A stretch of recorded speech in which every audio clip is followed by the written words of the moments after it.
Hello, everyone. Welcome back to the Rodeo Joe Show.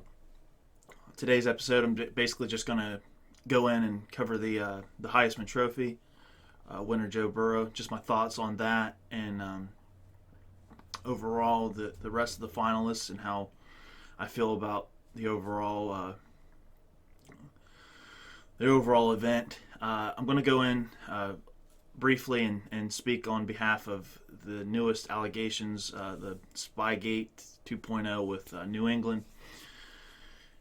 And I also will cover a rundown of the AFC North and how each of the teams did this past week. And I will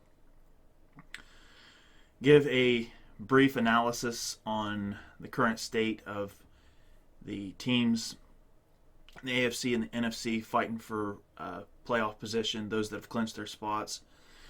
And I'm also going to kind of go into each one of those playoff teams and what is good matchups for them as far as teams that they could play and what could be bad matchups for them. And all that and more on today's episode. So the Heisman Trophy winner, Joe Burrow, for those of you that don't know, from LSU. Great story. I think we all knew it was going to come down to that. I believe he was it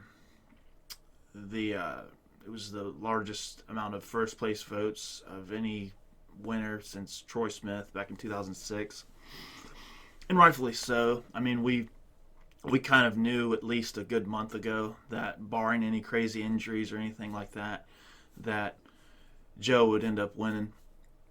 And, I mean, he put a heck of a campaign down. I mean, he played great, really propelled that LSU team to heights that I don't think anybody expected.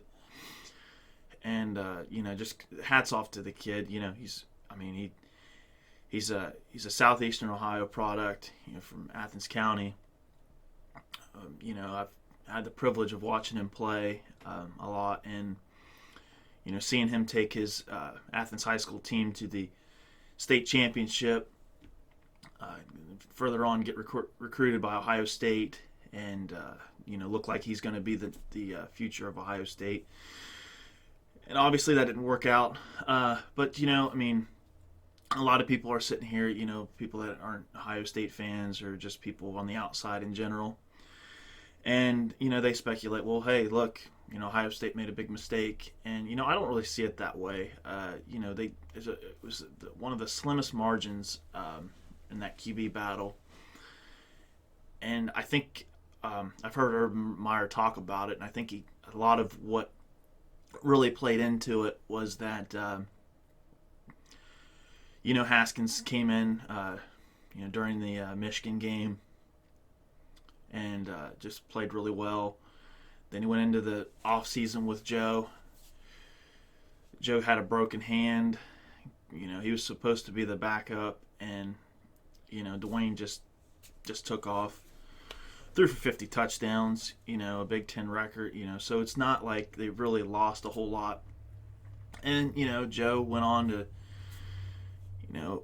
wanting to get an opportunity to start, and you see what he's a great player, and he deserved every shot that he got with LSU, or the shot that he got with LSU, and I'm truly happy for him. And as far as an Ohio State standpoint, I think it worked out pretty good. Haskins, like I already spoke about Haskins, and then you have this season with Justin Fields and how well he was able to play. Third in the Heisman voting. So, I think it worked out for everybody else. I think that Joe has still a deep-rooted connection with Ohio State. He still goes to Columbus and works out with some of his former players during the offseason. So I don't think there's any love lost. It's just kind of the way things go sometimes, and, I'm not huge on the idea of, all these crazy transfer opportunities. But, he graduated. So I don't see anything wrong with him, uprooting and going down to LSU and taking a shot. And, you just gotta feel good for the kid. Just fighting hard to get that opportunity, and then Coach Ed Orgeron giving him a shot, and basically taking a huge risk on him, and basically giving him the whole playbook and letting him do whatever he's do whatever he can he's capable of doing, which we saw was great things. He's a tremendous player, and this is not traditionally the LSU team that our granddaddies know. It's not a smash mouth, run down your throat like we're used to seeing. I mean, they just opened it up, and Joe excelled tremendously in that system. So you got to tip your hat off to him. He played great. He played great all season, and there was no doubt that he was winning this thing. But the only concerns that I might have had was I was a little shocked initially to see that Fields finished third, given the kind of season that he's had. Throwing for 40 touchdowns and 1 interception, undefeated record, had 10 rushing touchdowns. But then you look at this panel that votes and stuff, and they're going to look at everything. They're going to look at the stats, and they're not going to really put that into the equation. And Jalen Hurts for Oklahoma had better stats. I believe he had somewhere around maybe 32, 36, somewhere around there as far as throwing, passing touchdowns. He had 18 rushing touchdowns, had like 1,200 and some yards rushing. I get it. It's just something that we have to, it's just something that they look at. And, furthermore, there's some variables that are taking place here. Jalen plays in a Big 12 conference that, doesn't really favor a whole lot of defense. It's a lot of explosive offenses, and he had a lot more opportunities to go out there and play and kind of pad those stats of his.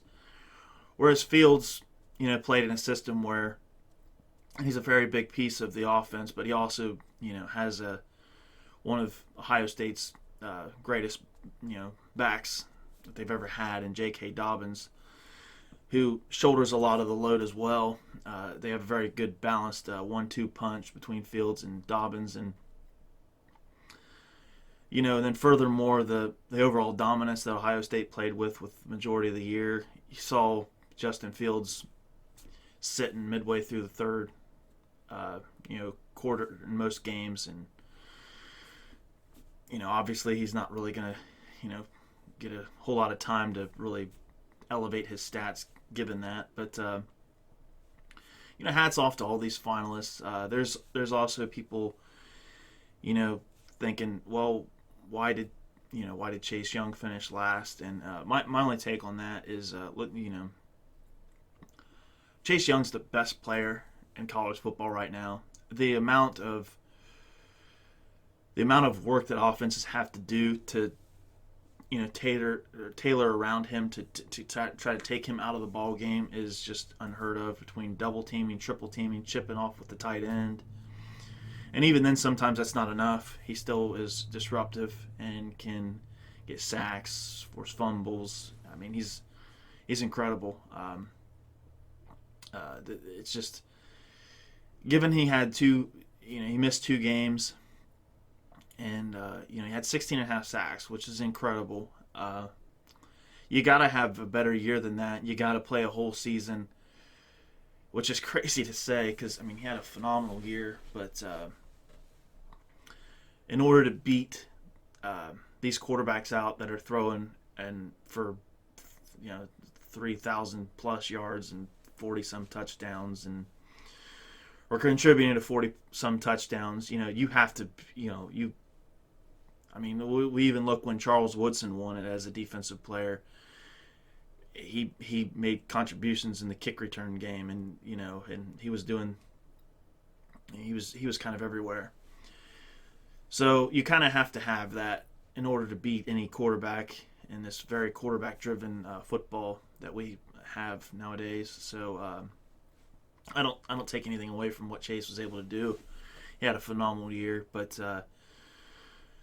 I digress.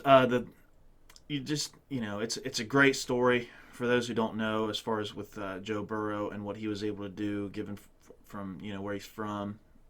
I'm really excited to see what he can do on the next level in the NFL. Arguably, will be the number one overall pick, barring anything crazy between trades or who ends up finishing first or having the worst record and getting that top overall pick. But besides that, he'll go one. Chase will go right after him. So it's just been a great year in college football in general, and no better person, I think, that could have won the Heisman than Joe Burrow. And hats off and congratulations from me to him. So good job. Now, I want to talk a little bit about the latest scandal with the New England Patriots. Excuse me. And just their, there's this kind of shady, video recording they did of the Bengals sideline in their game against Cleveland. For those of you who don't know it, to me, it's just another shady thing that New England got caught doing. As far as this goes, I'll be brief with this. They always seem to find themselves in these little scandals like this, where they're kind of going across that line that they don't need to cross. To me, I don't think you plead ignorance on this. You know the rules. However, do I feel that in this particular instance that this is a third-party kind of deal? Yeah, I do. But at the same hand, there are a lot of shady gray areas involved with this whole ordeal. And my take from it is, it's just, I don't feel like New England, from the top to the bottom, I don't think, Robert Kraft and Bill Belichick are really that dumb to even try something stupid like this. Given that the guy wasn't really incognito, I mean, he wasn't wearing, the goofy little glasses with the mustache on him and, wearing a Cleveland Browns shirt and saying, yeah, I'm just filming this for the Browns, or, even trying to pose as a Bengals rep or whatever. He was full-clad New England, which seemed unusual. But my takeaway from it is that the footage that was captured isn't necessarily terrible footage. I mean, they kind of got the back of all the coaches, players, what have you. It is a little fishy that they had the camera on the field and then pulled it away and then just took it, just kept it right there in that spot. And that kind of leads to some shady stuff. I just don't see it as being just, as bad as what people are making it out to be. However,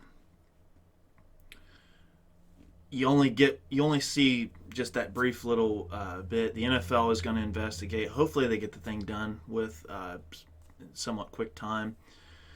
Well, my takeaway is from it, if the NFL does find some bad stuff in here, let's cut the bull crap with the fines and all that stuff. It needs to be just, they need to send a message to New England and just fire Bill Belichick. Or, a 1-year suspension to him, Robert Kraft, something drastic. You keep pulling money away from these owners. $500,000 just pocket change to these guys. They make millions and millions of dollars as far as coaches go a year. And these owners are billionaires. You think you're really hitting their pockets, getting rid of a first-round draft pick? Heck, New England picks 32nd usually every year. How many 32nd picks, how many 32nd picks have really taken off and elevated outside of Lamar Jackson for Baltimore? And that was a trade I believe they traded or got from New England. So New England didn't gain anything out of that. They're not losing anything. They're a team that builds through free agency late in the draft. I don't see them hitting it. And another thing I have to say is, why are we going that route with it? why is it that you can go into college football, or you can go into the NCAA in general with the college basketball, and they're able to take trophies away, they're able to take wins away, they're able to take championships away, and kind of put these postseason bans on teams for an extended period of time, or hit them for an extended period of time, and they don't do that with New England. New England has 6 championships, and I can only recall maybe 2 of them that they've won legitimately without any scandal involved or attached to it. That's why everybody wants to come out and call Tom Brady the GOAT and this, that, and the other. Is he incredible? Yeah, he's great for the amount of the longevity that he's had to play at a high level that he's had and maintained, and be just a kryptonite to teams in the AFC for the last 19 years. It is incredible. You can't take that away from him. However, I'm not giving that title to somebody that's won 80% of their championships off of either a kicker or a scandal. I just can't do it. Why can't you take these things away from them? I just don't understand it. I don't understand how they can come in and go past this line and plead ignorance and say, well, we didn't know it was cheating, we didn't know that this was something bad, and the NFL just slaps a stupid fine on them, and they get away with it, and they continue to, okay, well, all it does to me is just kind of open up their eyes to say, well, maybe we should need to do it a little bit different. I don't think that it completely tells them, okay, just stop cheating, we're going to stop with this. If it even seems remotely close to something that could get us in trouble, we're just not going to do it. Because clearly they have this issue going on right here. And, I can't stress the fact enough that with my eyes, with what I've seen, it's nothing that you don't see on Sunday game film anyway. Like I said, if it was the opposing sideline and they were looking at hand signals that coaches were given and stuff, basically all they really could see from that angle was substitutions that maybe came out. But then again, they didn't necessarily go. To me, if they're trying to get an upper hand with like substitutions and what have you, I'm thinking they'll show the sideline, show some people subbing out, kind of go back and look at the formation or whatever, or maybe throw a yards and downs, kind of give you an idea of like, okay, well, they like to sub these guys in and put them in this particular package when it's 2nd and 6 or what have you, and there was none of that. It was just directly on that. But I do firmly believe that when the New England guy kept proclaiming that I'll delete it, and the Bengals PR or security guy going, the damage is already done. Which is true. Yeah, you can delete it all you want, but who's to say that he wasn't streaming this thing, and they were getting it directly in Foxborough. He deletes this tape, and then boom, it's done. And I believe the tapes were handed over to the NFL anyway, but it's just a shady thing. And like I said, if they do get convicted of this, and this is a big problem, the NFL's the only right response the NFL has is to fire some people and drop down some serious suspensions, and maybe look at, I know they won't, but look at some postseason bans, maybe take some wins away or something like that, because this is just not really, the punishment isn't really fitting the crime for what they've done throughout the years, and they need to really make a statement and prove to them that this kind of stuff isn't going on anymore. Let's kick things off first in the AFC North with the Thursday night matchup that we had between the Jets and the Ravens. Ravens dominated 42-21. Lamar Jackson came out, broke Michael Vick's single-season rushing record, threw for 5 touchdowns, dominated a woefully Jets team. My takeaway from that is, the Jets aren't a very good team. They beat up on a bad, New York team. So I don't take a whole lot out of it. I feel like they have more impressive wins against better opponents than what this is. This doesn't tell me anything. This just tells me the Jets aren't good. That's all it tells me. And I've said it before. It's just there's not really a whole lot of complexity to this Ravens offense. The defense obviously gave up 21 points. That was a lot of, there's some junk time yards and points that were added in there. But, for the most part, the defense isn't as stout as what you would think that they would be, or maybe on this particular night they weren't. Everybody just wants to write them off as just unbeatable. It comes with beating New England and beating San Francisco, beating Seattle. I get it. I understand. Those are some top teams, and they played very well in order to get those wins and what have you. But I don't know. I don't know what to take from them. Like I said, I feel like this wasn't the best game to use.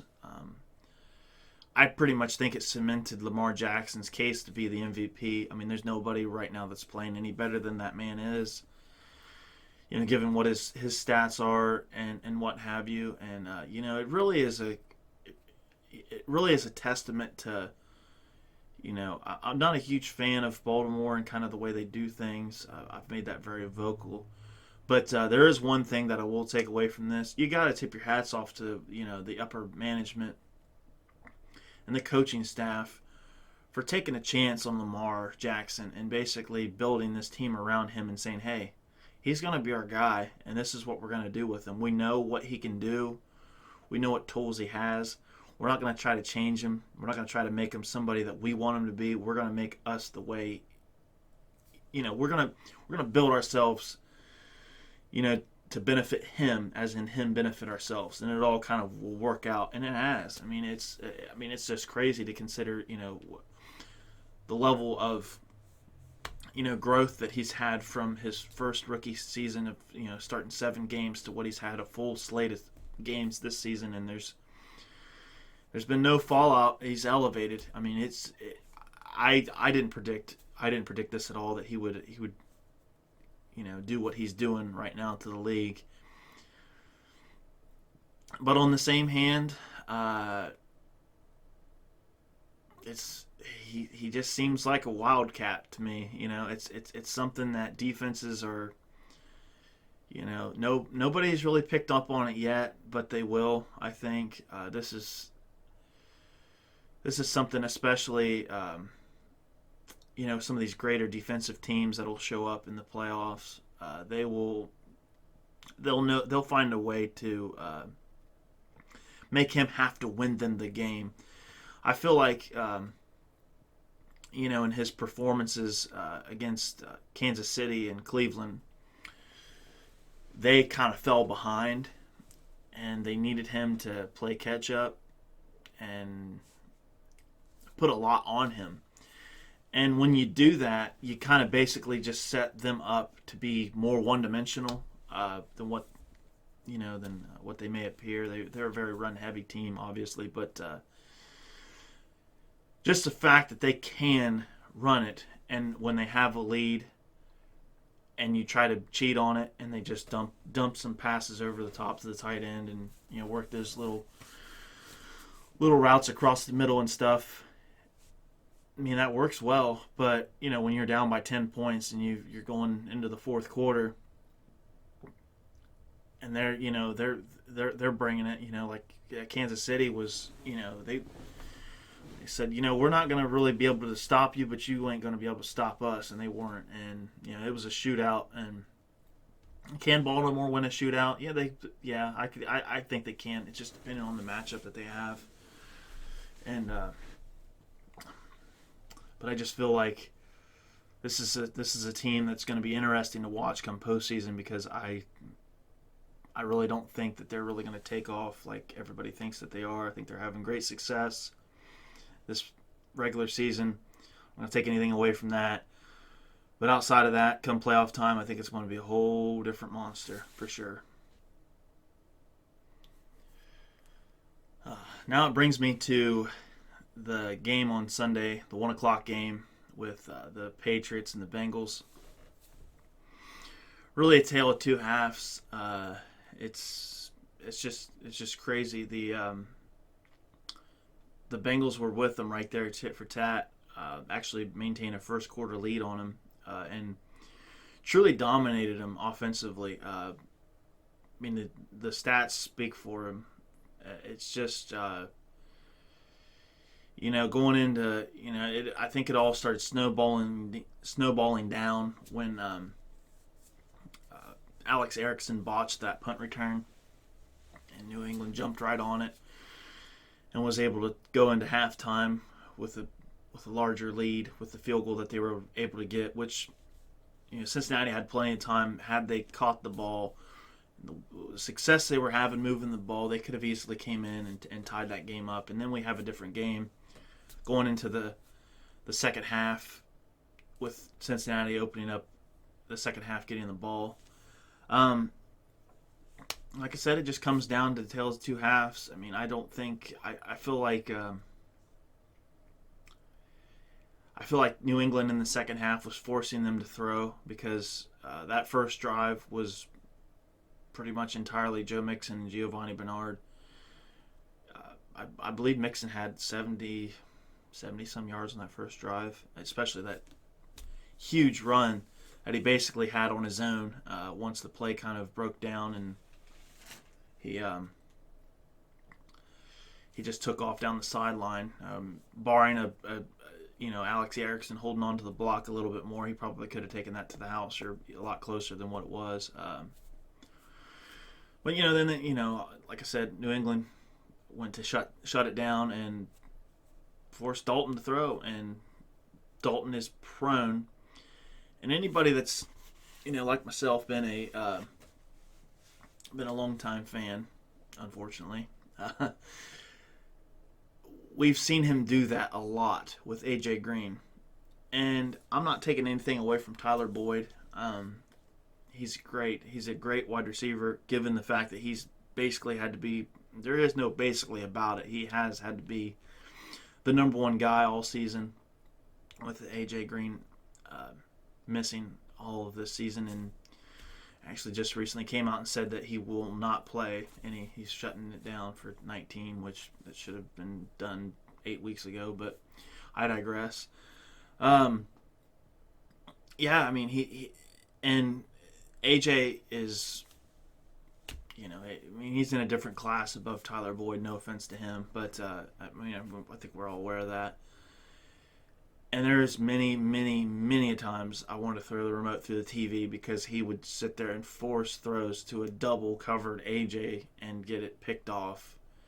Or AJ would have to play some miraculous defense and play corner to prevent that stuff from happening. And I seen a lot of that with the throws that Andy was trying to force there. My biggest takeaway, obviously, the turnovers killed them. As far as moving the ball, they moved the ball pretty well outside of the turnovers against that defense. Another huge day on the ground for Joe Mixon. I believe he had 140-some yards again. I mean, it's just great. And then what he was able to do, catching out of the backfield and stuff. I mean, he was phenomenal. Didn't get a touchdown. The man deserved a freaking touchdown that game. He was a workhorse. Truly one of the few bright spots to that game. But I guess my takeaway from it was Taylor called out his wide receivers for not fighting, and he said that, quote unquote, they got bullied by their secondary. I mean, for the most part, he's right. They don't do anything spectacular, but what they do works. And that New England's probably one of my least favorite teams That's the reality of it. But I have respect for them and what they're able to do. And what they've always been able to do is just lock you up man to man. They get some corners that nobody's ever heard of, and they lock you up. And Gilmore has been phenomenal. Outside it's a tight race between him and J.J. Watt, in my opinion, for defensive MVP. But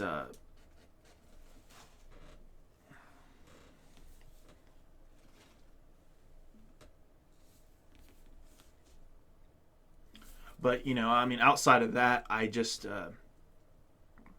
I like how he challenges his players, and I really do like that. He doesn't look at the record as, hey, it's all right, guys, pick your head up, we'll get it back out there. Every single game he comes in with the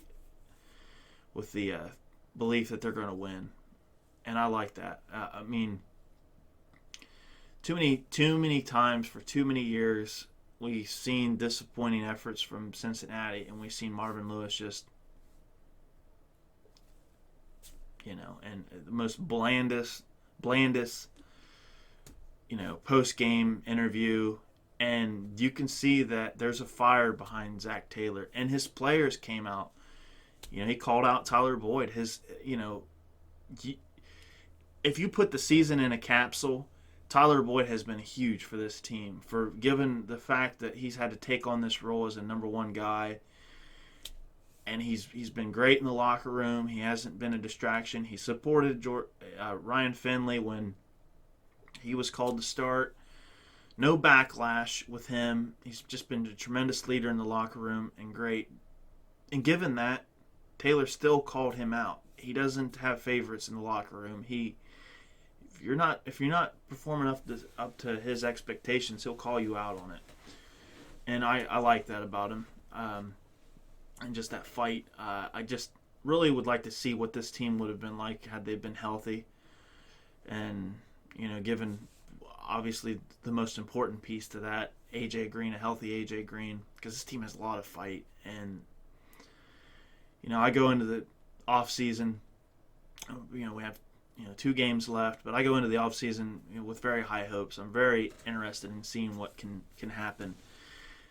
And I really like the direction that this team is going, and that's really saying something with a team that's only won 1 game so far this season. I've seen a lot of bad teams. I've seen teams that have finished 5-11 that I had, that I was far more down on than what I am with this team, just because, like I said, I like their fight. They seem disciplined. They're the least penalized team in the league. It's just all about just getting his system to work, and I've seen improvements with the team from their early struggles with the offensive line. Most particularly, I think it really kind of set in the Monday night game against Pittsburgh with the 9 sacks. The offensive line has came a huge way. You're talking about a team that would get 20 to 30 yards rushing a game. I believe Joe Mixon had between, I want to say it was week 6 or 7, he had only like 260 yards rushing combined. And he's ran for over 600 and some yards in the past 6 weeks. He's almost at 1,000 yards. And that's incredible to think that almost half the year he didn't even have 300 yards rushing. And now he's almost at 1,000. It's just incredible. Moving forward, I just don't want to be a dead horse, but we'll see what they got against Miami this week. Probably their most winnable game that they have this season. Miami's only a 1-point favorite in that game. Just have to see how it plays out. This basically probably could come down to who gets the number 1 overall pick. Miami only went in 3 games, and Cincinnati closing out the season with Cleveland. They win this game against Miami. I don't think they're gonna pump the brakes and try to lose on purpose to Cleveland just to get that number 1 pick. They probably felt like they missed an opportunity in the first game, and believe me, at home, the last game of the year, they're going to want to beat Cleveland. So that's all I got for for Cincinnati. Just moving on to the next season, just seeing what kind of fight these boys have left in them in the last 2 games of the year, and it'll be interesting to see how things go in the off season for them for sure. Now moving on to the 4 o'clock matchup that we had with the Browns and the Cardinals. I'll be honest, I was in Cincinnati, heading home. Didn't really get to catch a whole lot of this game. Just basically from some stuff that I've gathered, it looked to me like Cleveland pretty much, outside of Arizona rushing the ball better than they did, they seemed pretty even. I've seen at times that Cleveland was down by a good margin, but they were able to come back and stuff. The fact that matter is, and I don't want to get too much, crap for this. I don't want to, well, you didn't watch it, so how would you, I don't want any of that. Just coming off of what I've seen, with, looking at the stats and what have you, and then, obviously the highlights and what's going on and what I've heard from, around the league with stuff. My takeaway from this is a game that Cleveland should have won. There's no excuse for dropping this game, especially in the manner that they did. I've seen it many points. It was double-digit deficits for a good majority of the game, and they ended up losing by 14. So there's no excuse for that. They're a better team than that. I just think it all kind of boils down to, and I've said it before, don't want to beat a dead horse, but Freddie Kitchens got to be gone. I don't understand what upper management is thinking. I've heard that they support him and they like him. I don't know. Maybe his wife makes a killer, snickerdoodle recipe. I don't know. I don't know what's keeping him on this team. This is just something that there's too much talent on that team for them to be struggling the way that they are and losing these games in the way that they are. It just looks like there's a lot of people that are not focused, that don't want to be there. From the outside, there's a lot of speculation. Big players, most notably Odell Beckham, coming out and saying stuff about his uncertainty with playing there long term.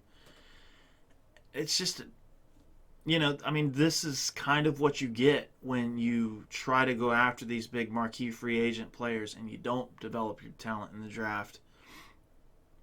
And with the exception of their defense, their defense should be a lot better than this, and most of those players are homegrown, and I don't understand it. I don't understand how they just, like I said, I think a lot of it is, you can't say that they're not talented. They have the ability to compete with anybody on any given Sunday.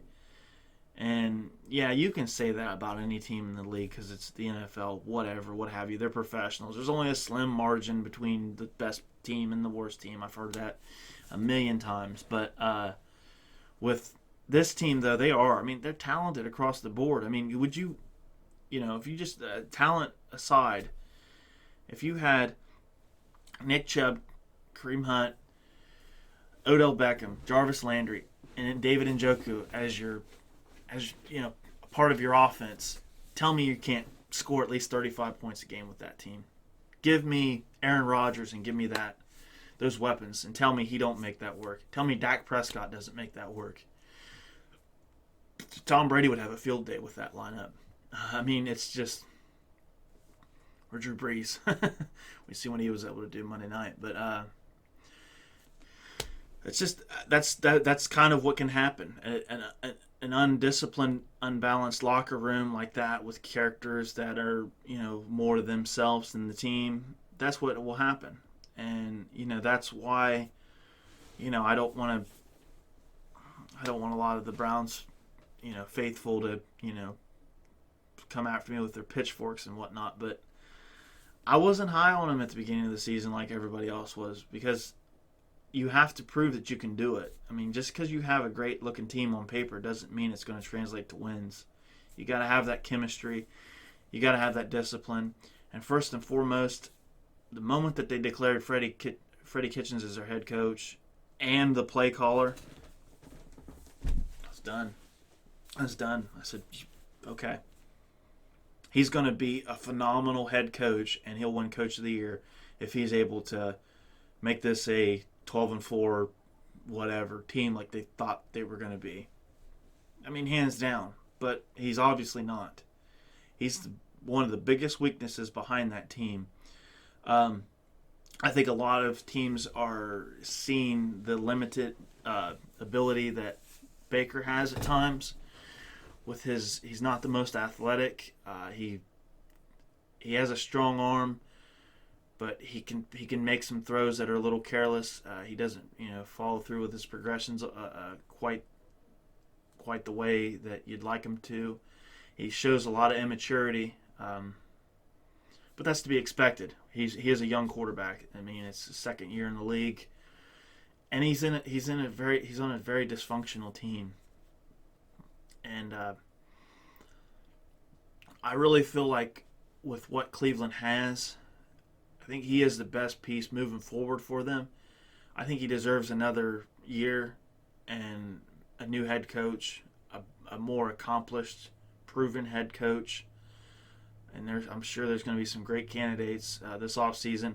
They're dumb if they don't go after somebody else, because all they're doing is they're limiting Baker. They're kind of stunting his growth.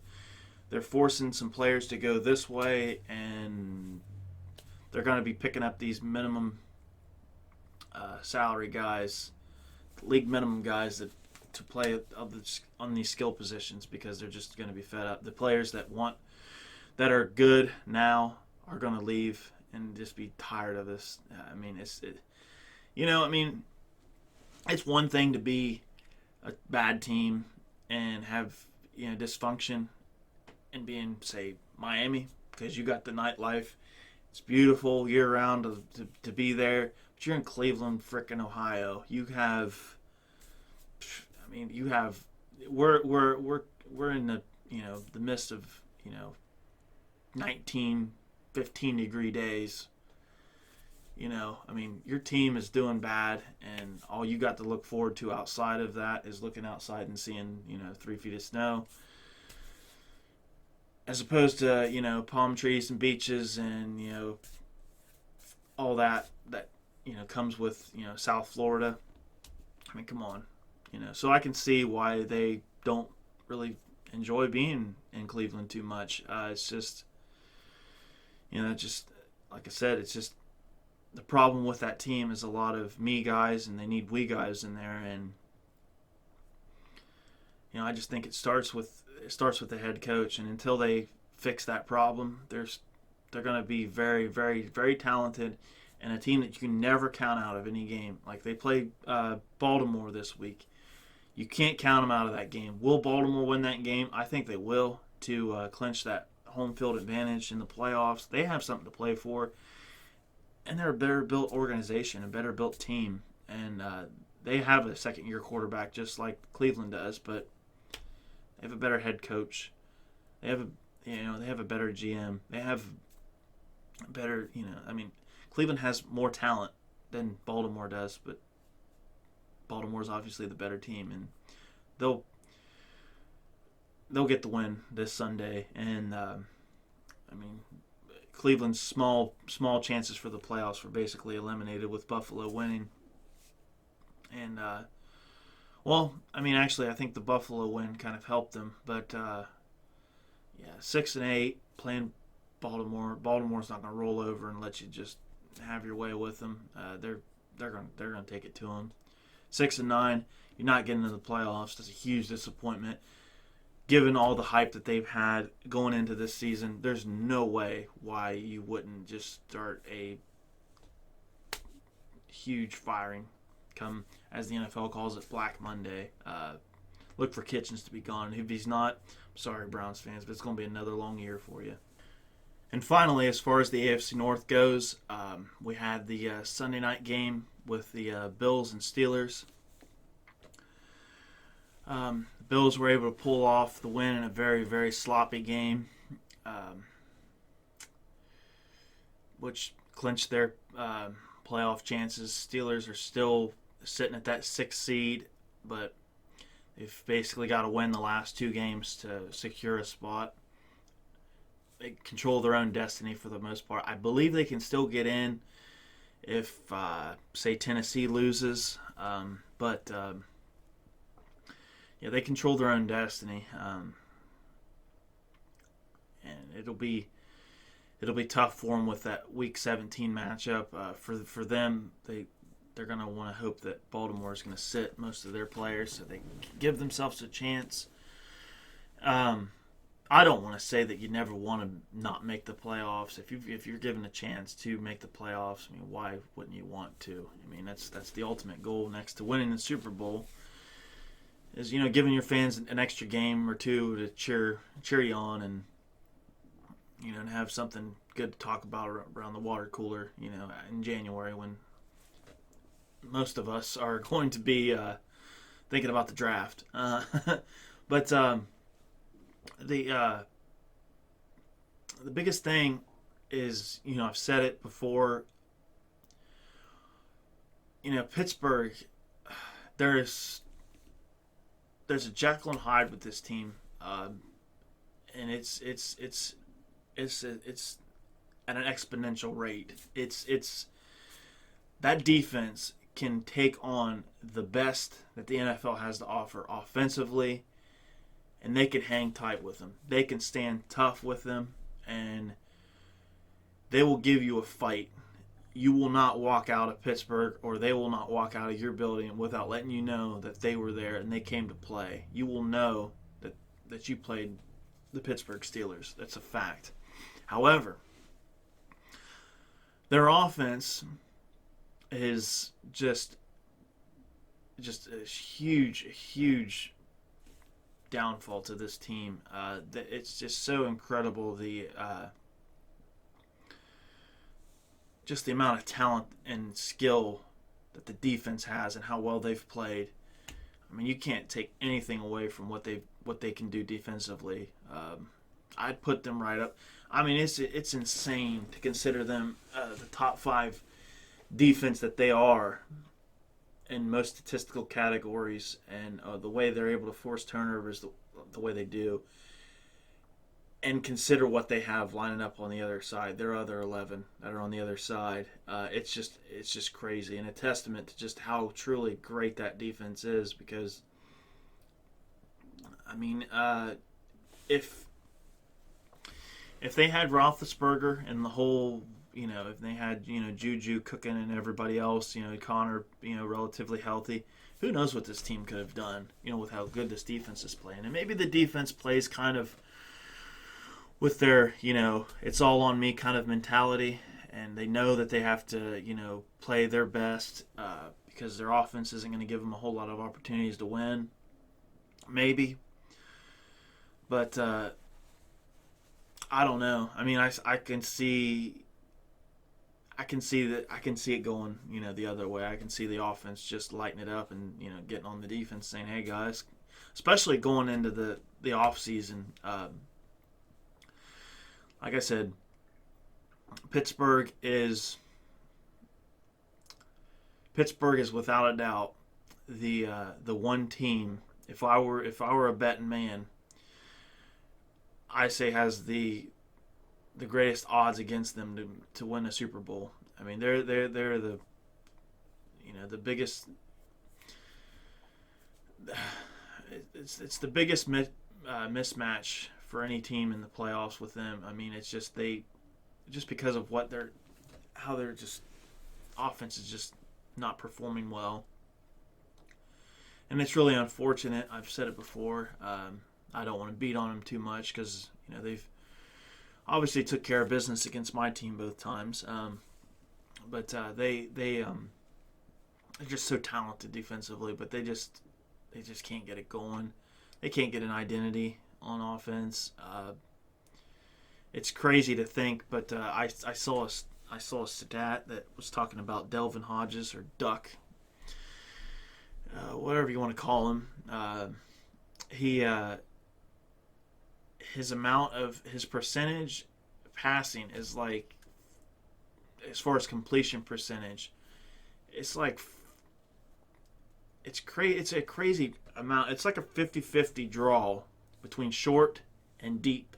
His intermediate is less than 5%. And it's just crazy that they're either going to hit you with some little screen passes or they're going to throw it over the top, and that's it. They don't have the intermediate game, and I mean, I don't know how to fix that. I don't know what they try. It just seems like the defense just, and they played a good Buffalo defense too. Let's not forget about that. They were able to win a lot of games, even with the ineptitude at offense, just based on how well their defense can play and get them in good field positions and even score points off of turnovers. In the special teams, I believe they had a punt return or a kickoff. It was a punt return, I believe, for a touchdown 2 weeks ago against Arizona. But it's kind of disheartening to see such a talented team, like I said, on defense, and their offense just not being able to get it done. They got the Jets this week, so it should be a win for them.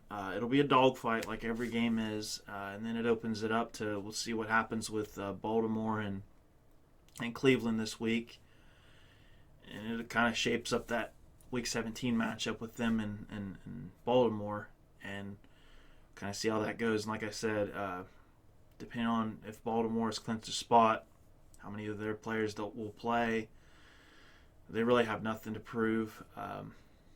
In this matchup, their main concern, like everybody else, would be to be healthy moving into the playoffs.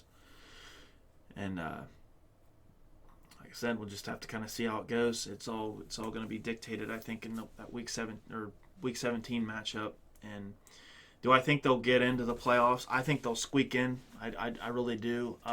With that being said, I know I've been pretty hard on them. This episode, but. I do like them a lot better than Tennessee moving forward. I trust them more than what I do them. So I do think they'll clinch that final 6th spot, and see what kind of draw they get in the playoffs. They might be able to squeak out a win, but it's going to all depend on that matchup that they have. All right, now I'm going to basically give a rundown of the current 6 teams in the AFC. For the playoffs. Some of these teams have already clinched their spot. It's all just a matter of seeding at this point, as you guys all know. And some of them, outside of that, there could be some that are in danger of losing their spot. There's only 2 spots in the AFC that have not been punched yet, and we'll get into that. Starting with number 1 at the top. Baltimore has clinched their division. They're sitting right now at 12-2. They have 2 AFC North matchups remaining left in their schedule, with Cleveland this week and ending the season with Pittsburgh. Right now, as it sits, they basically can win one more game out of these 2, which I think they will against Cleveland, and that'll lock up a first-round bye for them. They're the top of the class in the AFC. They have been for the big part of the year, outside of when New England was undefeated and then got exposed and lit up by Baltimore. Like I said, this is a very good team, very balanced. They run the ball really well.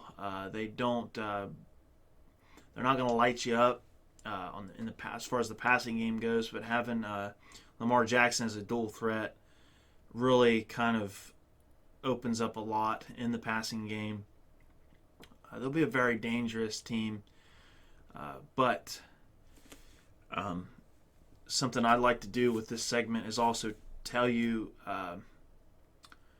who would be a matchup that they would not do particularly well with. And it would have to come, barring anything crazy with New England and what they're able to do, it would probably come down to the AFC Championship game, which it's not a bad way to look at it. I mean, it's not like the way it looks right now, I would be blown away if this team finishes 12-4 and somehow Kansas City and New England steal the 1 and 2 spot and they got to play wild card weekend. I really don't see that happening.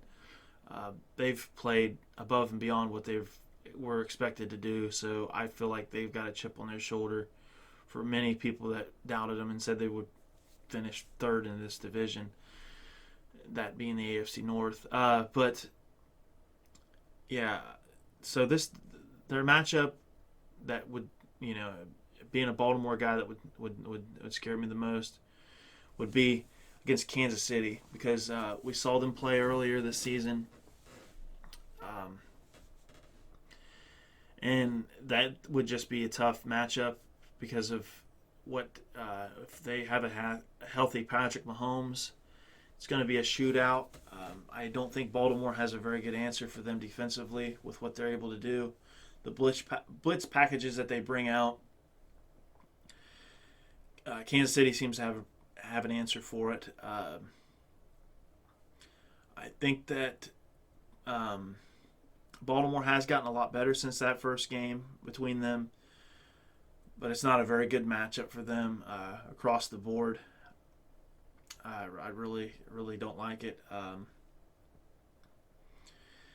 It's outside of that, if they get matched up, if Baltimore somehow were to get matched up with Pittsburgh, if Pittsburgh were able to advance, if they would get in, which I think they will, that would be another tough matchup for them, because I think that what Pittsburgh can do defensively can really limit a lot of what Lamar Jackson can do. And on top of that, being divisional opponents, this is a team that beat Cincinnati in their first matchup by 7 points. So divisional matchups can really, really make a big difference come playoff time.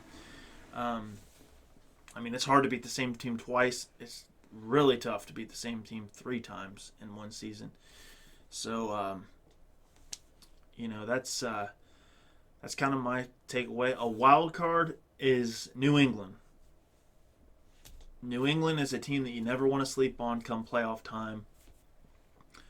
And, you wonder how much of that defense and how much of the overall play calling and the scheme was shown in that matchup against them. That's kind of how I always take it.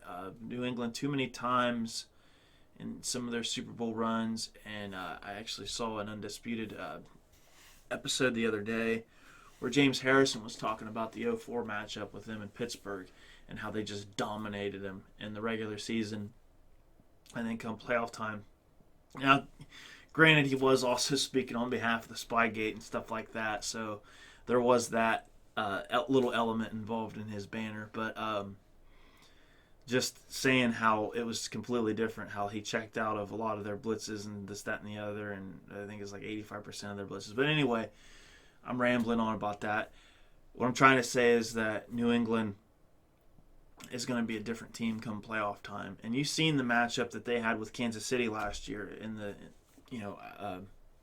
Kansas City beating New England, and then we thought, whoa, look out. Patrick Mahomes and this team is for real. They just beat New England. And New England went in there in the AFC Championship game, and we saw what Tom Brady was able to do. He definitely took care of business, and that's kind of what you have to look out for come playoff time. I don't care how good or bad they've seemed this season. A lot of issues fall in their offense and whatnot, but one thing's for certain, this team is always built to play well in January, and you can't ever take them out. You can't ever sleep on them until somebody finally puts the nail in their coffin, which might be soon, but like I said, you just never know.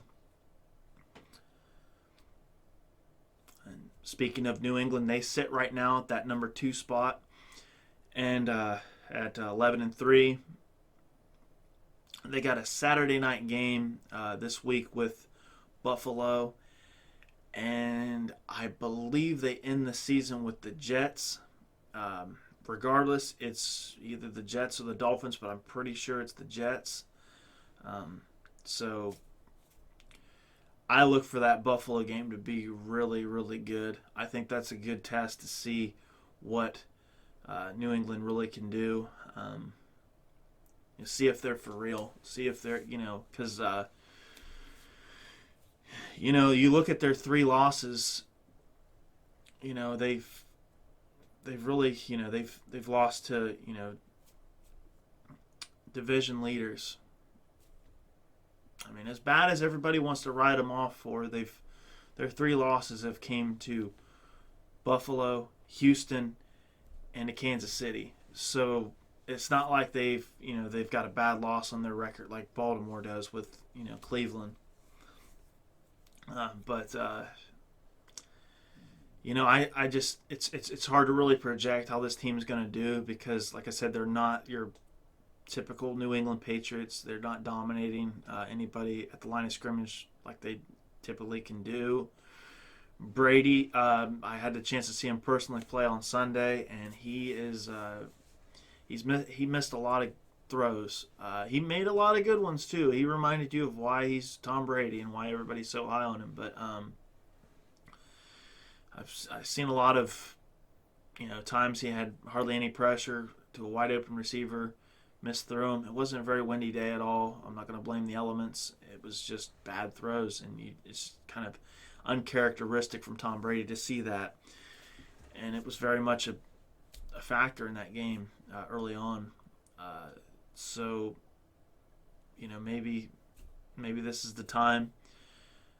I don't know. It's just it's hard to bet against this team. But with that being said, some matchups that are not very favorable for them moving on into the playoffs. I think number 1 is obvious, Baltimore. What they were able to do, I think, is New England doesn't seem to have an answer for it. They kind of favor on keying in on what you do well and stopping you at it and making you beat them in another way. Unfortunately for them, the best piece that Baltimore has is Lamar Jackson, and he can beat you with his arm and he can beat you with his legs. And the running game with Ingram is pretty stout as well. So it's something that I don't see it being as easy for New England as what it has been in the years. It's definitely a matchup they don't want. I really the Houston matchup, and maybe even Buffalo. I'll throw Buffalo in there too. If Josh Allen can get things going, like I said, it was a very sloppy game Sunday night with them in Pittsburgh. But if that team is getting the ball rolling on offense and he's making he's making good reads, I still think he might be too young to really push them over New England as far as in the AFC East or even come playoff time.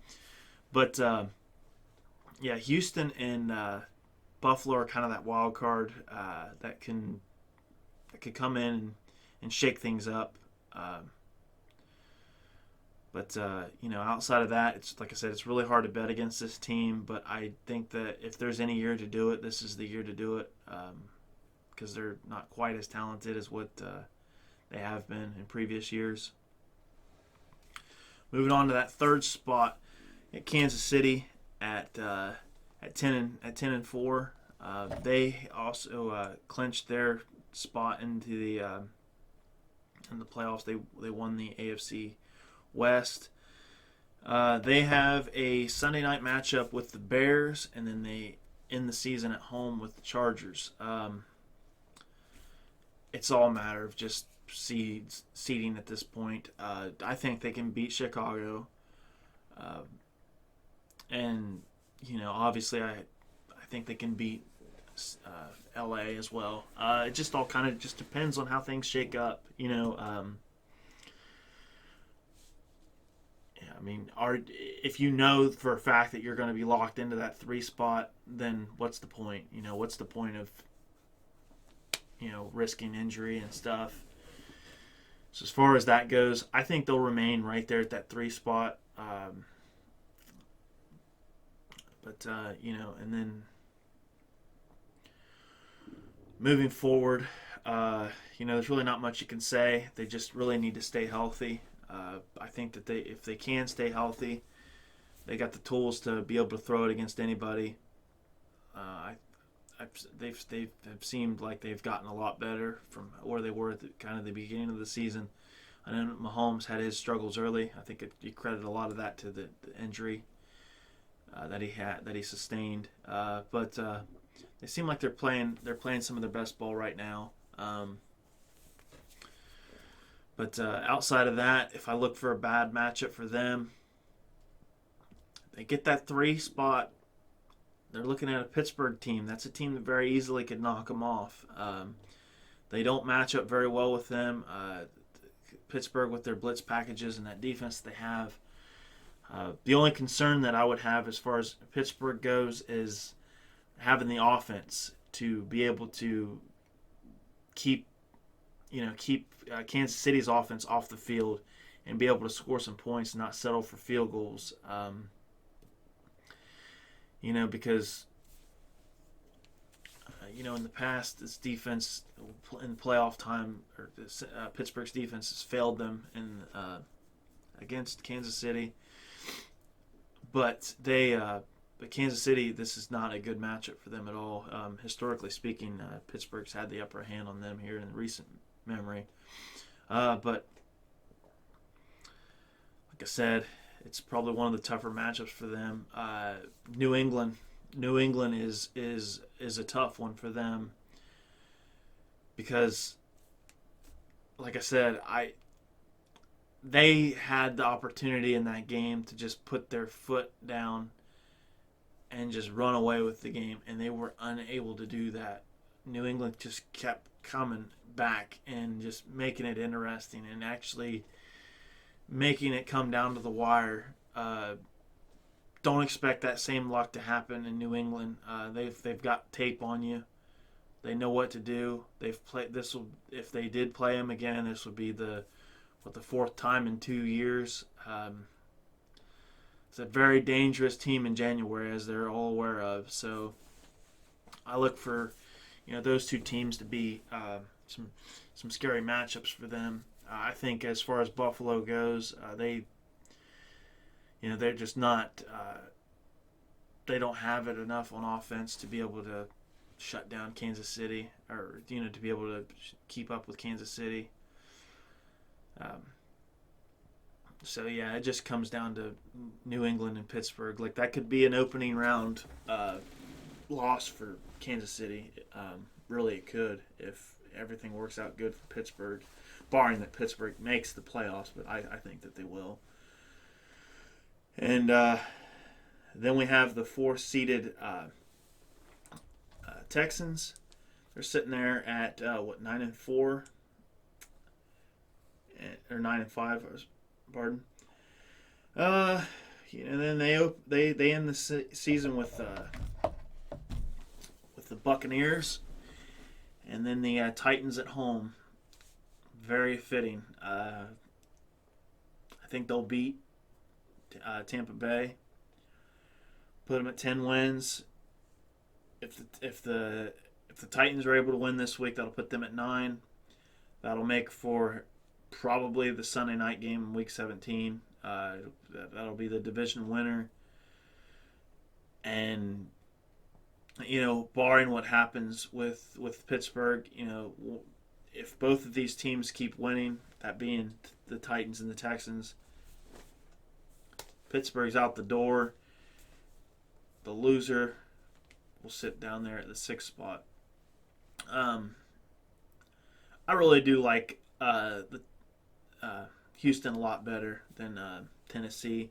I look for them to win both of those games, especially with that 17 game at home. That helps out a lot. I just feel like Deshaun Watson is, he's been playing great. Tannehill's a great story, but he's going to fizzle off like he normally does. It's been a great success story for him, what he's been able to do. But I do like Houston moving on and keeping that fourth spot. I don't think they're going to overtake Kansas City. I think they'll sit right there at 4. Play wild card weekend.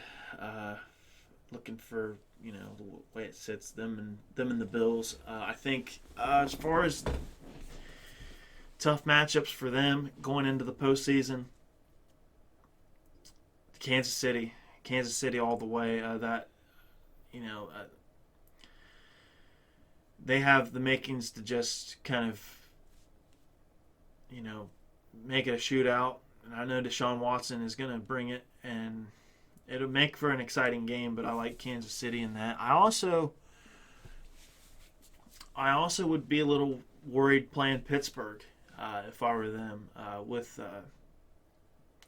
just how their offensive line has kind of struggled at times, and how Pittsburgh's able to get pressure on the quarterback. It could be one of those games when Houston is playing their game, they're tough to beat, and I mean across the league, they're a tough team to beat. And but when they're not, look out. I mean, they're missing a few key. Oh my goodness, they're missing a few key pieces on defense, and that could be one of those deals where somehow I don't know if it's possible. I'd have to really look at the standings, but if somehow, some way, Pittsburgh was able to jump Buffalo and get that 5th spot and play Houston, that would be a tough matchup for them for sure. I like their chances against Buffalo. I really do. If they were to play them. But yeah, that's the two teams I would look out for if I was Houston, is Kansas City and Pittsburgh for sure.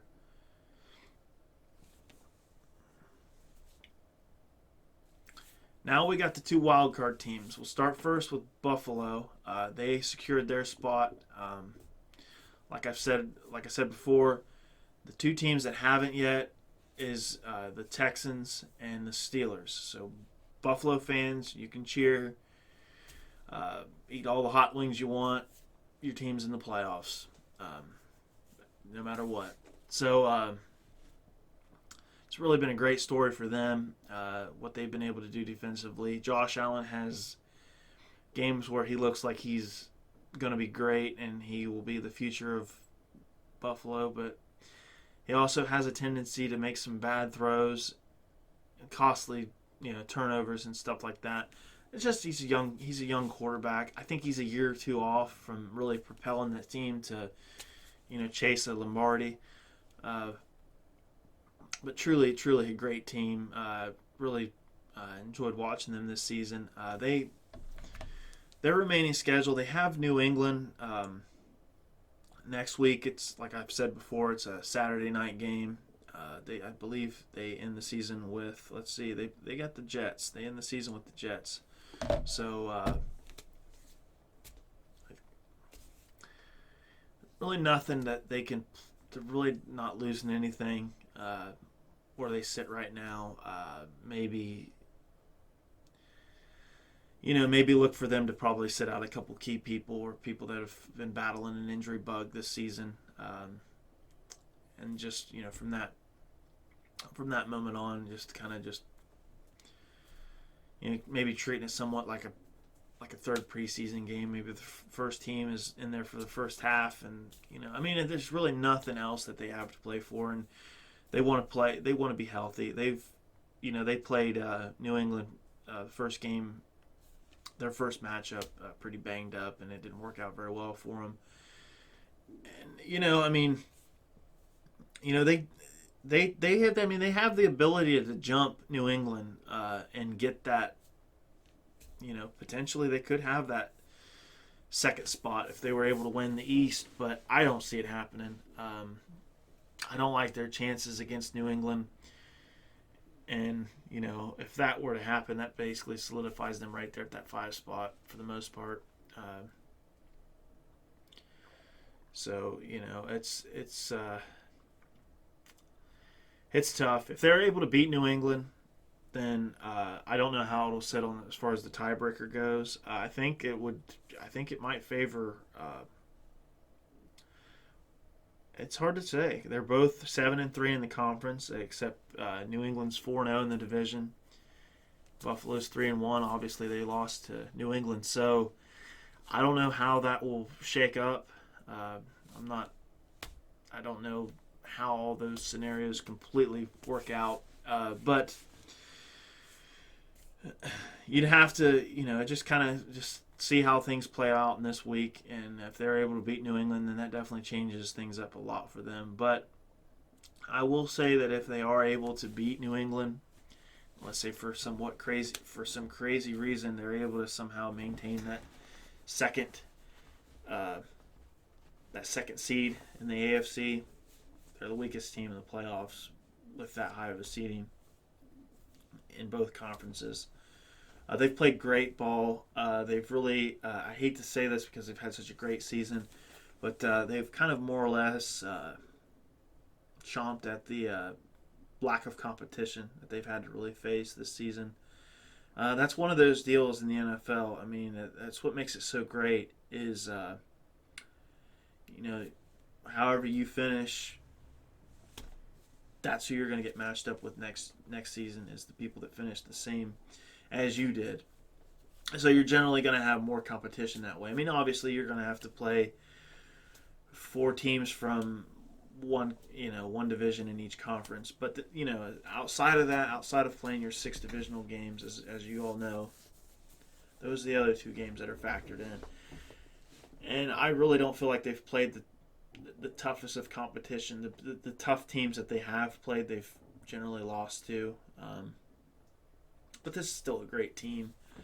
It's just like I said, they're just young. They're a year or 2 off, I think, from really kind of taking that next step forward and being a Super Bowl caliber team.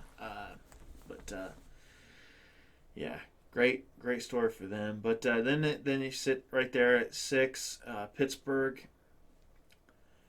They've got the Jets next week. Like I've said, that's a game I feel like they can win. If they are able to win that game, that'll push them at 9-6. They've got Tennessee lurking right there. A win by Pittsburgh basically eliminates any chance that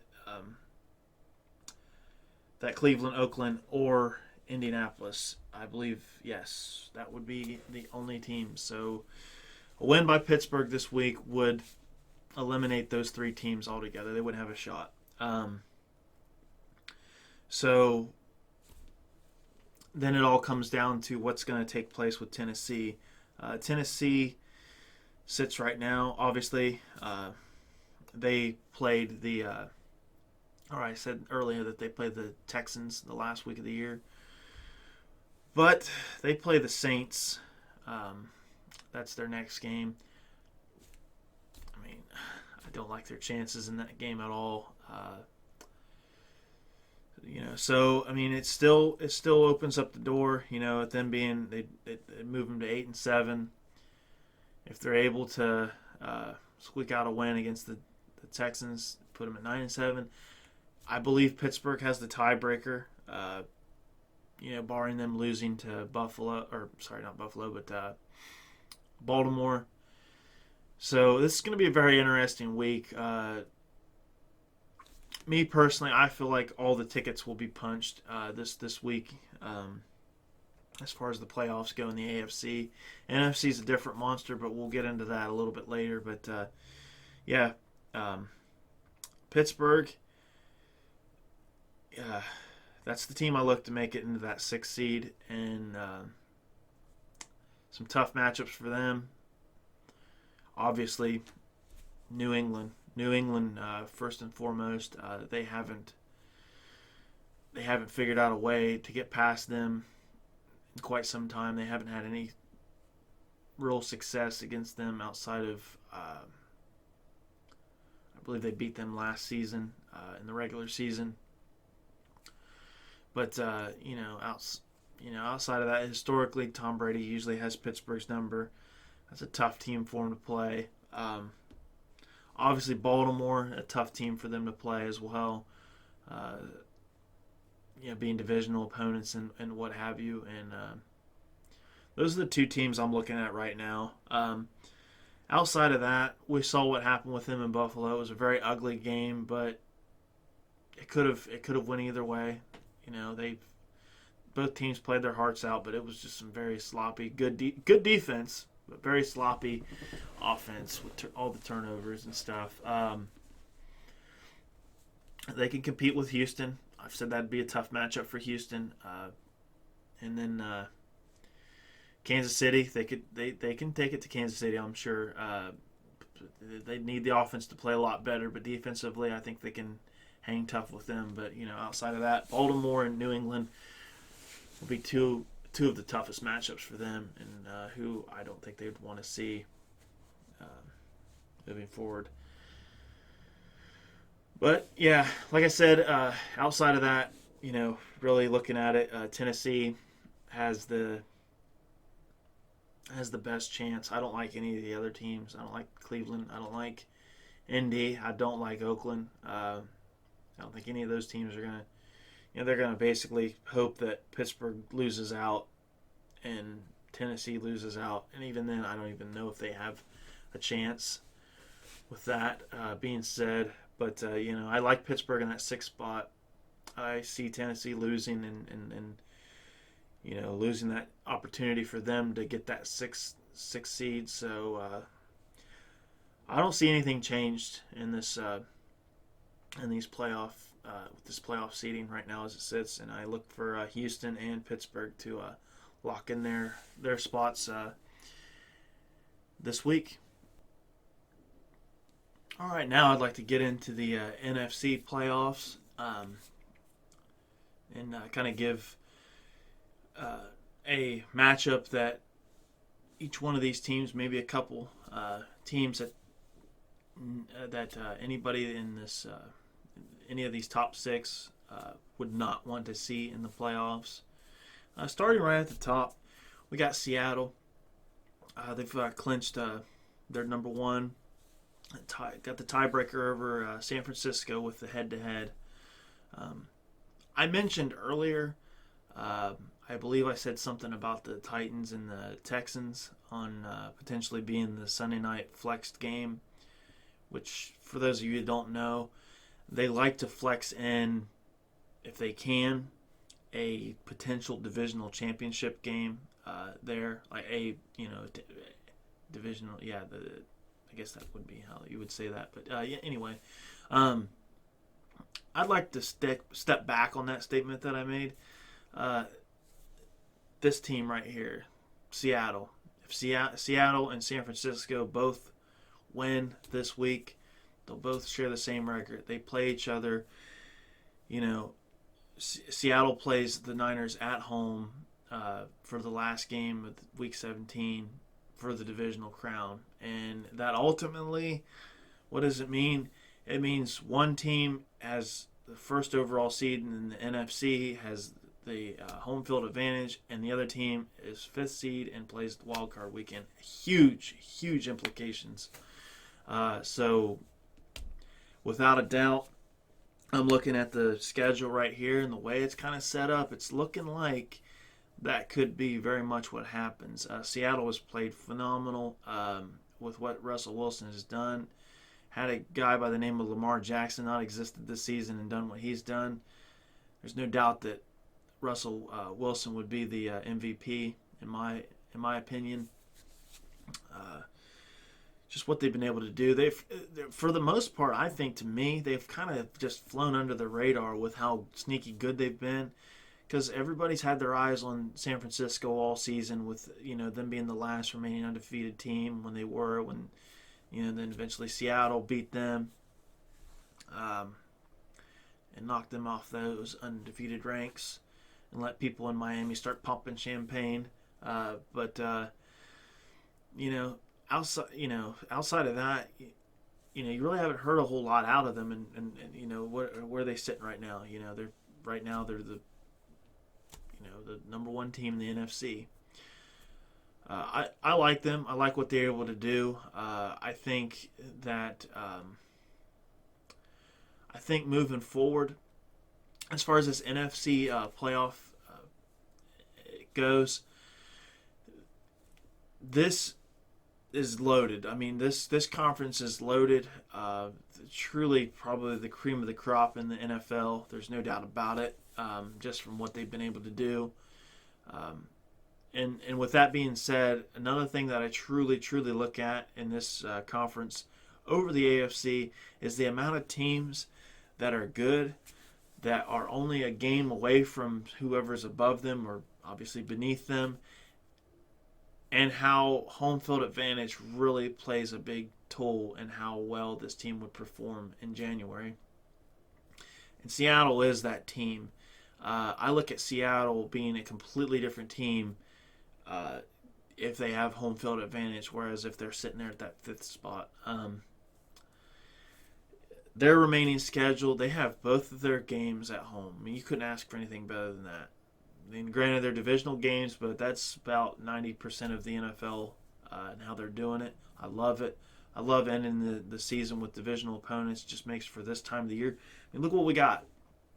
Look what we got with this. We have potentially Seattle and San Francisco playing for a divisional crown, and both of these teams, one of these teams will, go on at 13-3, and the other at 12-4. I mean, that's incredible. You couldn't ask for anything better than that, really. So the NFL, they do a lot of stupid stuff and get a lot of things wrong, but they got something right with this as far as scheduling goes. With that being said, the games that they have the Cardinals and the 49ers. I like them beating the Cardinals. Man, depending on how healthy San Francisco can be, because they were pretty banged up last week in a game that a lot of people were just throwing their hands up in the air like, what the heck happened? I believe they had like 8 players on defense that missed. Come on, 8 out of 11, that's pretty tough. I don't care who you are. It's the NFL. It's hard to win. No matter how good you are. Losing that many pieces on your team is not going to help your chances for sure. If San Francisco's healthy, I like them beating Seattle. I really do.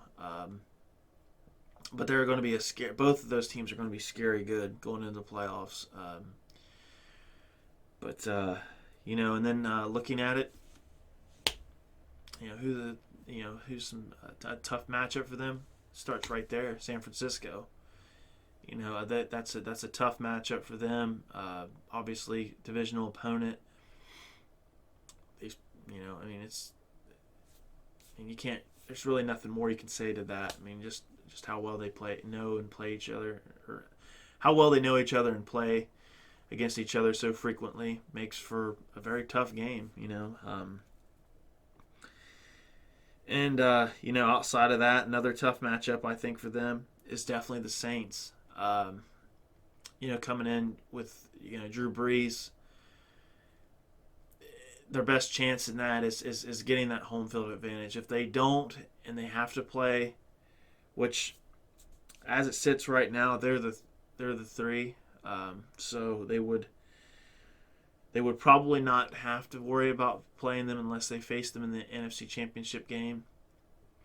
But that would be another team that I really like what the Saints are doing on defense as well. Plus having a Hall of Fame quarterback that just broke the the all-time touchdown record, which I will get into that later. That's an incredible feat, but can't count them out. And I really feel like this team is very, very hungry. This Saints team. So moving forward, those are the teams that is not a very good draw for Seattle in my opinion. Right now, sitting at the 2 spot is Green Bay. Green Bay has been a very interesting team for sure. They've kind of just had a different style than what we're used to. We look at them and see them sitting here at number 2, and you think that Aaron Rodgers has 45 touchdowns and 4 picks, and he's in the running for the MVP. And it has not been that. It has not been a great Aaron Rodgers year by any means. This is a team that's been a very balanced attack offensively, with Aaron Jones really carrying the load and running the ball extremely, extremely well. And the defense playing very, very improved. We look at Green Bay like a Big 12 team in the NFL, really. They're explosive, they can light it up, but you can do the same thing against them. And this team can play some defense, and I think that's the thing that I really, really admire about this conference this year, is that they have some teams that can really light up the scoreboard, but they'll shut you down too defensively. It's a good balanced attack. Kind of reminds me a lot of what the Rams were last year, and it makes for great football. Green Bay, matchups for them that they don't want to see. I feel like I'm going to be big on this team, but I really do like them a lot. It's the 49ers. We saw what the 49ers were able to do to them, and just truly, truly dominate them. I think that the nod goes to San Francisco as far as defensively, with what they're able to do and the way they're able to control the game with the running game and stuff like that, keeping that offense off the field. I would like San Francisco's chances in a game against Green Bay. Now, playing in Lambeau could dictate that a little bit. It'll make it a lot tougher, for sure. California teams don't traditionally play well in the cold, and that's the greatest home field advantage there is as far as any of these teams sitting right here in this playoff seating. One thing I would like to add real quick is that I didn't mention it before, but Seattle has punched their ticket into the playoffs, and so has Green Bay. They haven't clinched their division yet, based on their records and whatnot, but we'll say that. Going back to that, Green Bay just has, it's truly, truly a different place to play from September to January. There's no doubt about it. And they traditionally play well at home. They end the season at Minnesota, which that game will probably pretty much solidify who wins that division. So I think they both set the same record as well. If I'm not mistaken, I think Minnesota has 10 wins and Green Bay has 11. So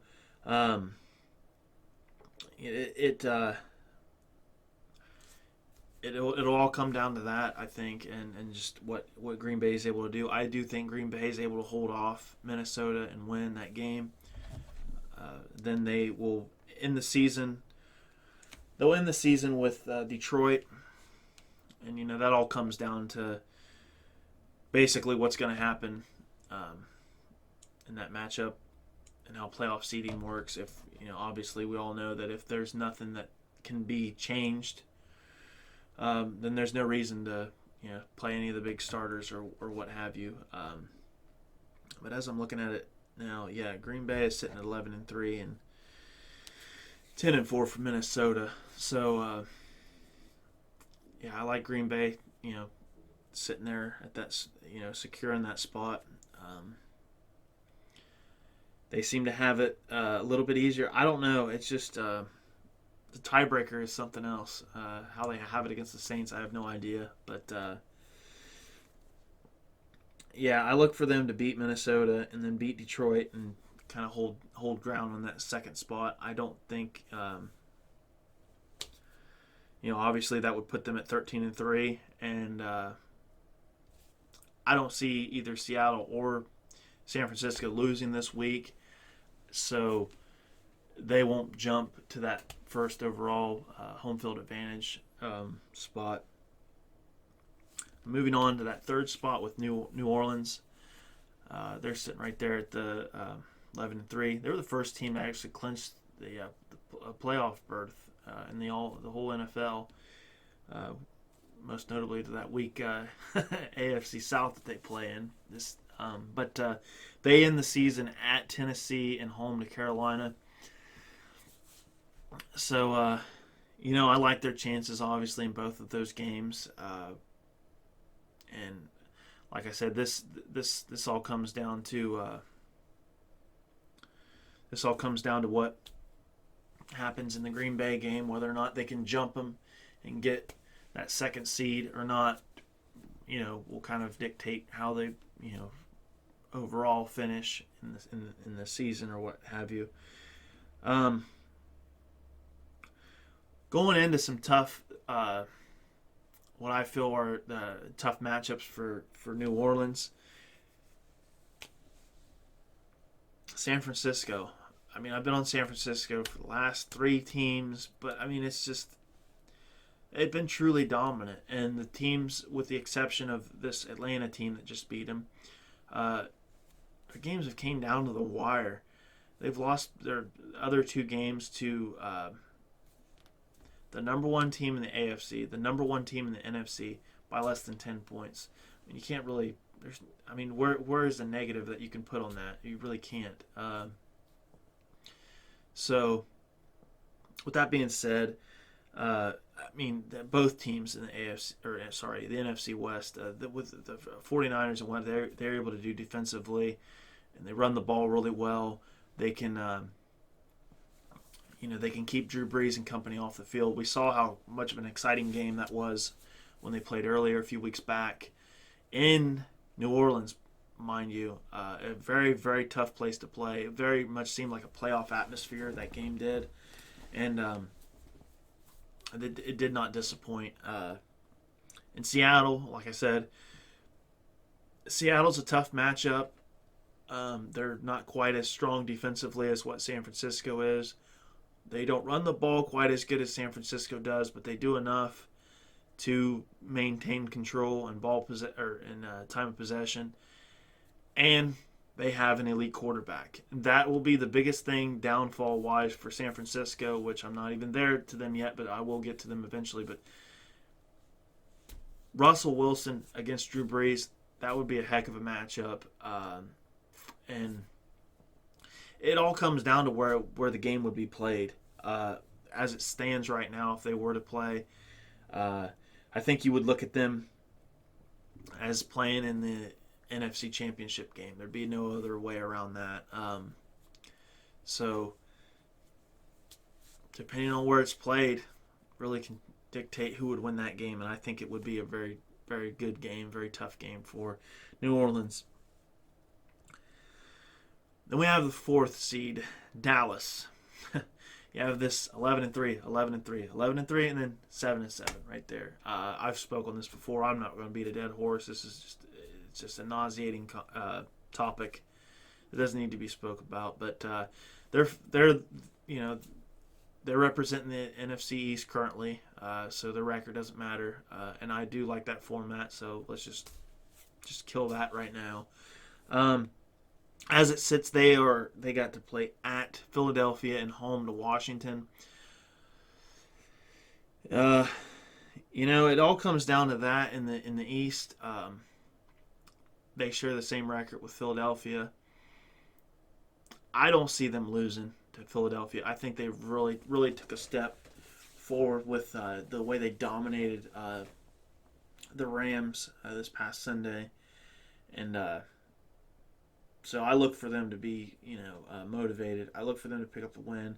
They pick up the win. They've all but just solidified their spot and punched their ticket into the playoffs. They haven't yet, but it basically comes down to that because it comes down to that either way. Either way you look at it. Say Philadelphia is able to win against Dallas, then they would lock up the division, and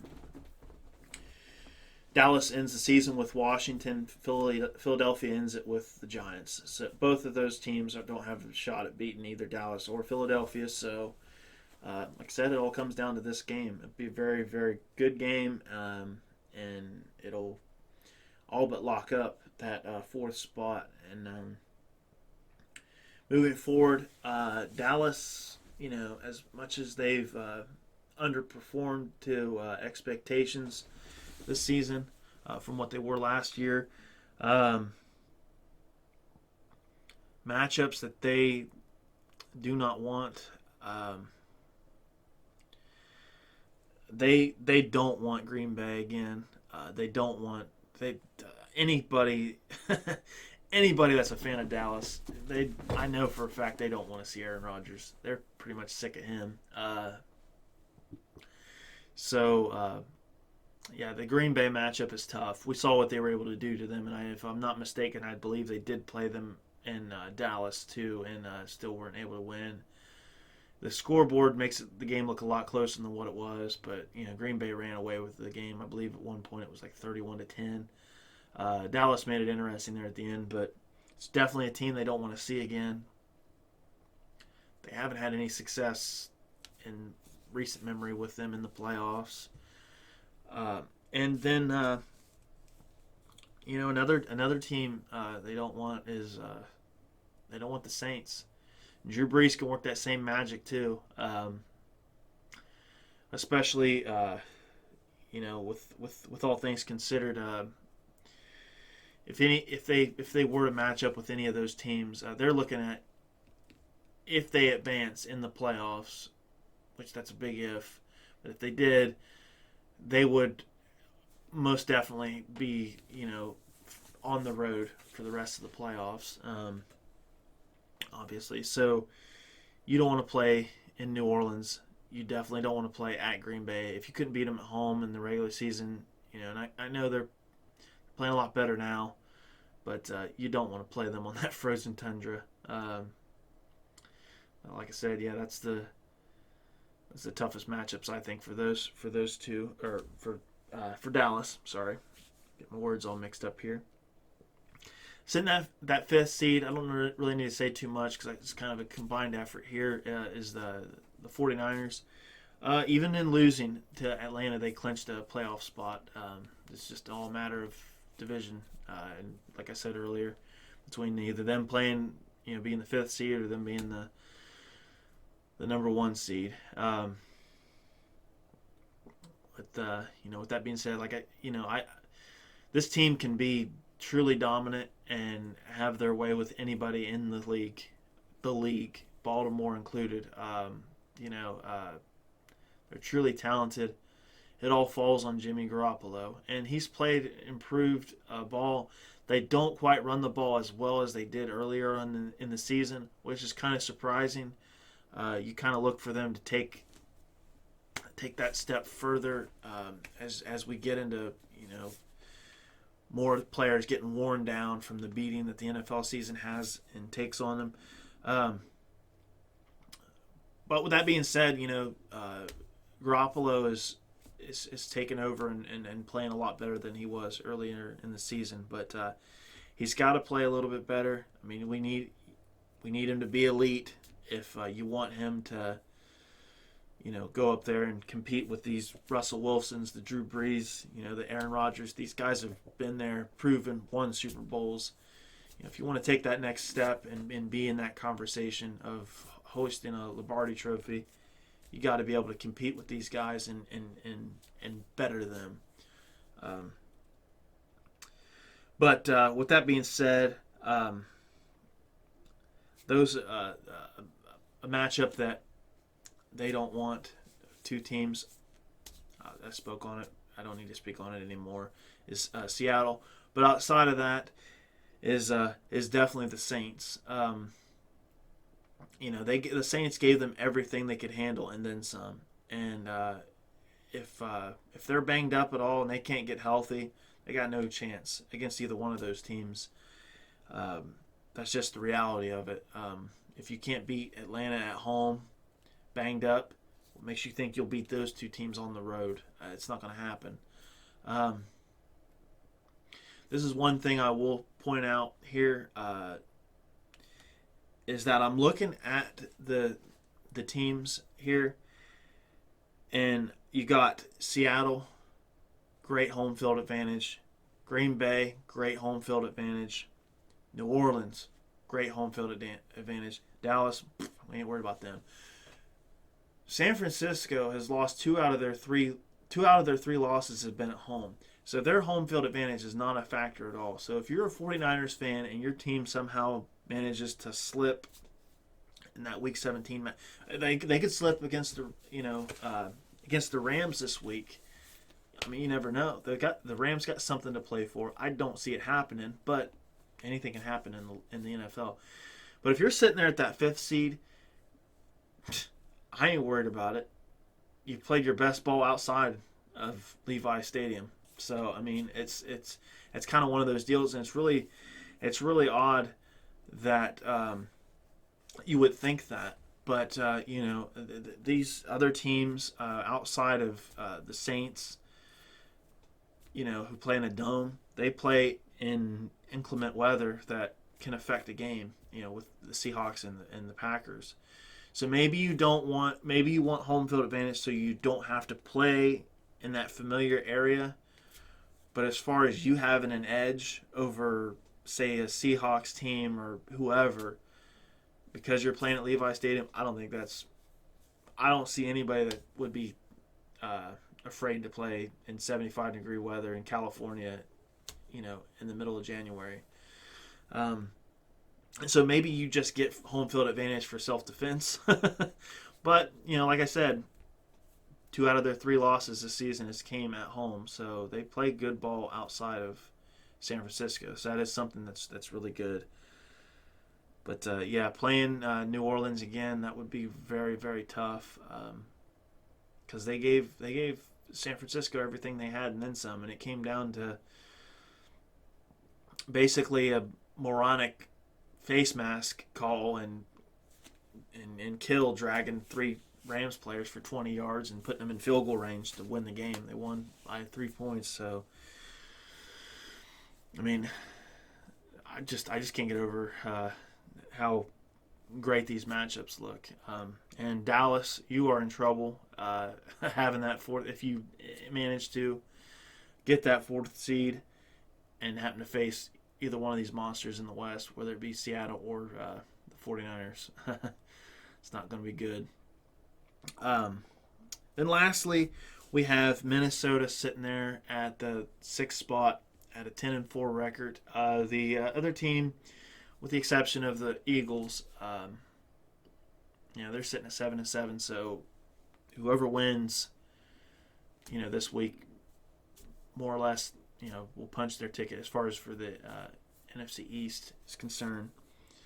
But the Vikings have in the season at home against Green Bay and Chicago. I don't see them winning the game against Green Bay. I think it'll be very tough. Green Bay, for whatever reason, has Minnesota's number for the most part. Chicago, I could see them winning that game. Sit them at 11-5. With that being said, the Rams, who are in the hunt, they end the season with the 49ers at 49ers and then home to the Cardinals. I don't see them. I don't see Minnesota losing both of their games. So with that being said, I don't see the Rams. I see the Rams. They might be in that hunt, but I see the 49ers, beating them, and then obviously Minnesota probably winning in Week 17 to solidify that spot. So I don't see any changes made in the NFC as well as far as the playoffs go. Now, as far as matchups that Minnesota doesn't want, first and foremost, you don't want to see Green Bay again. That's an obvious. That's your divisional opponent or whatnot. But I wouldn't want to see. I wouldn't want to see the Saints either. I think the Saints are very explosive. They're a great team defensively, and what they're able to do with the balanced attack with Kamara and then having a Hall of Fame quarterback in Drew Brees, especially happen to play them at home. There's no way around it. They potentially could win out and then jump Green Bay. The likelihood of that happening, in my opinion, is very slim. I don't see them doing it. But with that being said, it could happen. but I don't see it happening, and those are two of the tougher matchups for them, I think. It's just I'm ready to go. This it's probably been outside of my Bengals doing pretty pitiful. This has been probably one of the most exciting seasons I can remember as far as in the NFL and in college football, and I'm just really excited to see how this postseason takes off. My biggest takeaway in this week of football is just really I commend Joe Burrow for what he was able to do, winning the Heisman, and how well he played this season. Just a great story from small town kid in southeastern Ohio, and on top of that, just the overall community support and how they're able to raise so much money for these food banks in the Athens County area is just phenomenal and fantastic. I mean, it's just a great story. I bring nothing but light on it. I don't mean this in a very derogatory mean at all, but it definitely sets itself up for an E60 story. I mean, down the road it's going to be. That doesn't take anything away from it. It's just one of those obvious things. It's just such a great story that it's going to be a piece later on down the road. So hats off to him again. And then in the professional level, hats off to Drew Brees. Breaking that record. No better guy you'd want to see own the all-time touchdown record with 540. On top of that, he had like a 96% completion rating. Phenomenal career he's had. He's just truly great. It's been exciting to see what he's done. I was old enough to know and watch a lot of him, even when he was with San Diego at the time, and just seeing him in the Big Ten with Purdue and stuff. I was still a little young when he was doing that, but he just had a great career, and he's just been a model guy, an upstanding citizen, and just tip your hat off to him. Like I said, no better person that could happen to, and he's completely humbled by the whole experience. Tom Brady gets on Twitter and wants to say, great job, but I'm coming after you or whatever. Yeah, well, he can say that as much as he wants, but I feel like right now in their stages of their careers, I feel like Tom Brady's kind of ascending a little bit down, and Drew Brees isn't, going up, but he's, I think he's a little bit higher up on that than what Brady is right now. And having Michael Thomas as a weapon and Alvin Kamara, I like Drew Brees just to keep piling on, and it's going to be interesting. I don't know who's going to touch that record, but I don't see Tom doing it, and it's going to be a long time before we get to any current quarterbacks that are going to get anywhere close to that record. So hats off to him for doing that and pulling that off. And that concludes another episode of the Rodeo Joe Show. Again, guys, I really appreciate everything. I hope you are enjoying the episodes. I'm kind of doing snippets, and then I'm going to compile them all together and make one, big episode for those that really want to listen to it. Like I said, thanks again for all the continued support. I look to just keep pushing this out and giving you guys the content that you want and ask for. Anything else that you need, like I said, just give me send me a message, social media, whatever forms that you want. And if you haven't subscribed or liked, please do. And we'll talk to you guys next week. Thanks.